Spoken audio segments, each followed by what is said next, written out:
Estimados e queridos irmãos e amigos, hoje eu quero falar para vocês do dia da expiação. Muitas pessoas estão perguntando o que é esse dia da expiação. E aqui Levíticos 23 e outros textos que nós vamos analisar é que vai responder sobre o dia da expiação. Então vamos lá.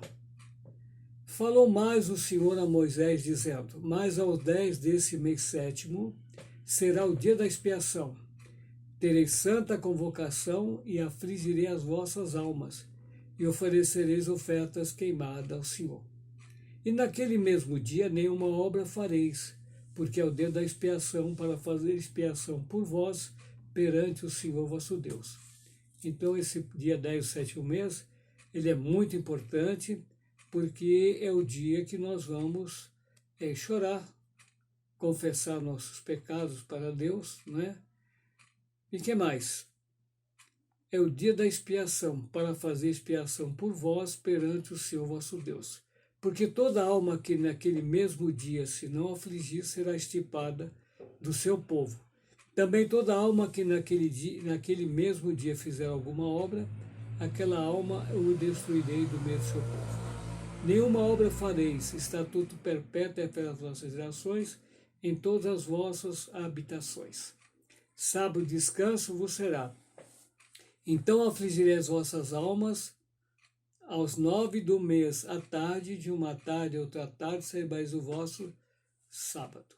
Então aqui a lei que Deus estabeleceu, que foi dada lá para Moisés, diz o que é o dia da expiação. É o dia para fazer expiação, para tirar nossos pecados, e nós devemos acompanhar através da fé, claro, como os hebreus fizeram, né, naqueles 40 anos e fazem até hoje. Até hoje eles continuam fazendo esse jejum da expiação, ou Yom Kippur, né, que é chamado por eles. Eles chamam de Yom Kippur. Mas vamos ver aqui o profeta Isaías. Vamos ver o que Isaías escreveu para nós a respeito disso, não é? Desse assunto, que é muito importante nós também sabermos o que está escrito, não é, para o nosso ensino. Veja lá, Isaías 22, versículo 12 ao 14. E o Senhor dos exércitos, vos convidará naquele dia ao choro, ao pranto e à rapadura da cabeça e ao cingidouro do saco. Mas eis aqui gozo e alegria. Matam-se vacas, degolam-se ovelhas, come-se carne, bebe-se vinho, e diz: comamos e bebamos, porque amanhã morreremos. Mas o Senhor dos Exércitos se declarou aos meus ouvidos, dizendo: certamente esta maldade não será expiada, até que morrais, diz o Senhor Jeová. Então o Senhor chama para o choro, para o pranto, para a rapadura da cabeça, que é a forma de humilhação, não é para rapar mesmo a cabeça, né? Mas eis aqui gozo e alegria, mata-se vacas, degola-se ovelhas, come-se carne, bebe-se vinho, diz: comamos e bebamos, porque amanhã morreremos. O Senhor chama para o choro e para o pranto, mas ao contrário disso está o gozo, a alegria, não é? E essas coisas todas. Mas o profeta Joel, lá no capítulo 2, versículo 12 em diante, diz assim, preste atenção. 12, versículo 12. Ainda assim, agora mesmo, diz o Senhor, convertei-vos a mim de todo o vosso coração.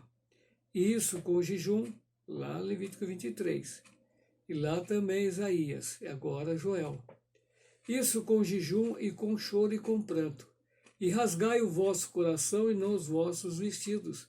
E convertei-vos ao Senhor vosso Deus, porque Ele é misericordioso e compassivo, e tarde em irar-se, e grande em beneficência, e se arrepende do mal. Lá atrás era para rasgar os vestidos, e aqui é para rasgar o coração, o sentimento, né, os pecados que nós cometemos. Então aqui mudou, né, mudou o sentido do dia 10 do sétimo mês.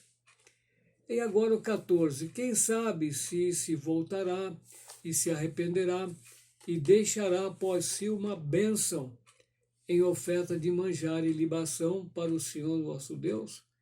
Tocai a buzina em Sião, santificai um jejum, proclamai um dia de proibição, não um tempo não é? Um dia de proibição. Chore, congregai o povo, santificai a congregação, ajuntai os anciãos, congregai os filhinhos e os que mamam. Sai o noivo da sua recâmara e a noiva do seu tálamo. Prestaram atenção? É um dia de muita reverência, não é? É um dia diferente, não é o mês de julho, não. É o 7º mês bíblico, né? Ou lunar, que é entre setembro e outubro. Veja o 17. Chore os sacerdotes, ministra o Senhor em tua prenda e o altar, e diga: poupa ao teu povo, ó Senhor, e não entregues a tua herança ao opróbrio, para que as nações façam escárnio dele. Porque diria entre os povos: onde está o seu Deus? Então é um dia de choro, um dia de reflexão, né? Um dia de concentração, para que Deus possa perdoar nossos pecados, né? É o que está falando Joel. Mas alguém diz: mas era no Velho Testamento.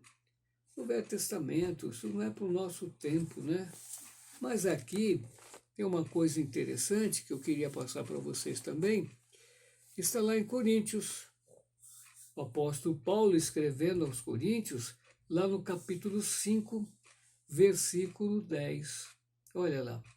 Porque todos devemos comparecer ante o tribunal de Cristo, para que cada um receba segundo o que tiver feito por meio do corpo, ou bem ou mal. Então nós temos que comparecer diante do tribunal de Cristo. É lá o lugar, não é? E aonde é esse lugar? Daniel viu, não é? Daniel viu um ancião de dias, não é? Milhares e milhares de anjos ali servindo. O João viu 24 anciãos, não é? Que fazem parte do tribunal do júri. Então viu muitos livros, né? E anjos, milhares e milhares de anjos servindo, não é?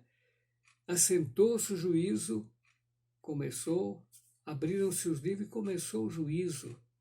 Mas o juízo aqui, muito interessante, que depois Cristo vem, o tribunal de Cristo. Vamos ver outra coisinha importante, já no Novo Testamento, olha. Já no novo concerto, não é? Já no novo momento. É como diz a Hebreus capítulo 8, não é? Porque a soma do que temos dito, de tudo que nós falamos, de Gênesis, Apocalipse, de tudo isso, a soma de tudo isso é que temos um sumo sacerdote. Um sumo sacerdote tal que está sentado nos céus, à destra do trono da majestade, ministro do santuário e do verdadeiro tabernáculo, qual o Senhor fundou, e não o homem. Então hoje nós temos um privilégio de ter Cristo como nosso sumo sacerdote, né? Cristo como nosso sumo sacerdote. Ele é ministro desse santuário. Mas vamos lá, Hebreus é novo concerto. Nós vamos aqui a Tiago, né? Tiago 4, versículo 7 ao 10. Olha aí, sujeitai-vos, pois, a Deus, resisti ao diabo, e ele fugirá de vós. Chegai-vos a Deus, e ele se chegará a vós. Alimpai as mãos, pecadores, e vós, de duplo ânimo, purificai os corações. Senti as vossas misérias. Levíticos 23, olha lá. Senti as vossas misérias. Lamentai e chorai, converta o vosso riso em pranto e o vosso gozo em tristeza. Humilhai-vos perante o Senhor, e ele vos exaltará. Então Tiago está remetendo nós também para o dia 17 mês do santuário celestial, não é? E é isso. Então nós falamos no Velho Testamento, no Velho Concerto, e aqui no Apocalipse, que é um novo concerto, diz assim, ó, Apocalipse 20, do 11 até o 15. E vi um grande trono branco, e o que estava sentado sobre ele, de cuja presença fugiu a terra e o céu, e não se achou lugar para eles. E vi os mortos, grandes e pequenos, que estavam diante do trono, e abriram seus livros, e abriu-se outro livro, que é o da vida. Lá Daniel, ele viu os livros abertos, não é? E ali começou o juízo, e aqui também é o mesmo julgamento de Apocalipse, é o mesmo de Daniel, é o mesmo, não tem diferença. Só que a linguajar lá é uma linguajar, e aqui é outro linguajar, né? Diferente. E deu mar os mortos, vamos lá, e viu os mortos, grandes e pequenos, que estavam dentro do trono, e abriram seus livros, e abriu-se outro livro, que é o da vida. E os mortos foram julgados pelas coisas que estavam escritas no livros. Então aqui, meus queridos irmãos e amigos, nós temos então o juízo, dia 10 do sétimo mês, lá no Antigo Concerto, que veio lá por Isaías também, por Joel, e depois em Paulo falando, Cristo falando do julgamento, e Pedro falando também, não é? Se o juízo começa por nós, qual será o fim daqueles que são desobedientes ao Evangelho? Então, um apanhado geral sobre o dia 10 do sétimo mês, eu gostaria que vocês estudassem bem esse assunto, para que vocês possam ficar bem entendidos, tá bom? E que Deus nos abençoe. Até o próximo programinha. Fica com Deus.